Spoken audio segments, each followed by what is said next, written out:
Pour nous, la participation à cet événement devient finalement une obligation. Pourquoi? Parce que tout simplement, c'est d'abord c'est l'un des rendez-vous majeurs pour les postes de la sous-région et voire les postes africaines, les postes de la région. Parce que c'est l'occasion aussi pour nous d'échanger nos expériences. Donc, pour moi, notre participation à cet événement, c'est aussi d'abord d'apporter notre expérience et surtout de venir apprendre. La poste malienne, comme toutes les autres postes dans la sous-région, a connu certaines difficultés. À commencer par des difficultés liées au train de la digitalisation. Et aujourd'hui, c'est vrai que nous avons vu ces réalités.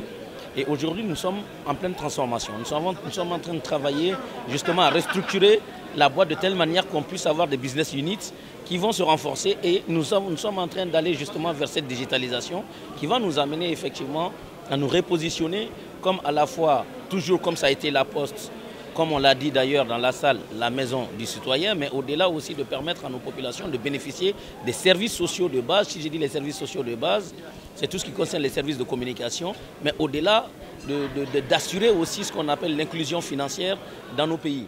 Nous sommes vraiment en train de travailler sur cette opportunité qu'est le commerce électronique.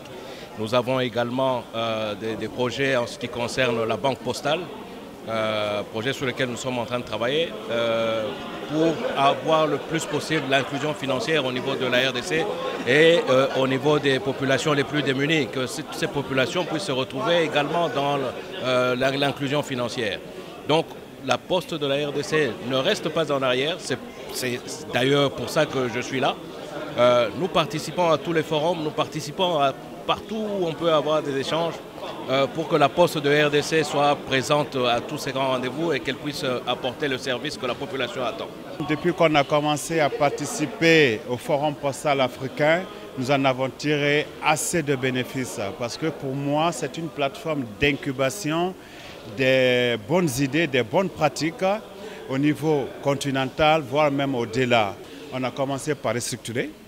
D'accord. Jusqu'en 2016, l'essentiel du personnel était constitué du personnel fonctionnaire. Il y avait un décalage entre l'ambition d'une entreprise commerciale et l'engagement du personnel fonctionnaire. Donc ce décalage, il fallait corriger un.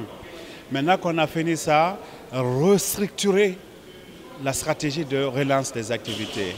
Nous avons passé une convention stratégique avec une firme internationale, à travers laquelle d'ailleurs la Côte d'Ivoire a connu la BDA aujourd'hui et puis d'autres structures financières.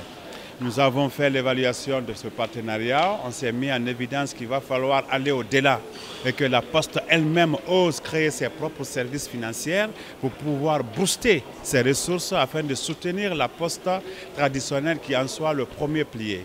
Nous sommes à ce niveau-là aujourd'hui et puis en avançant dans le changement institutionnel, nous avons même décidé de basculer d'un établissement public industriel et commercial en une société anonyme. C'est à ce niveau-là que nous sommes pour que l'année prochaine, en 2019, ça soit l'année de l'offensive commerciale.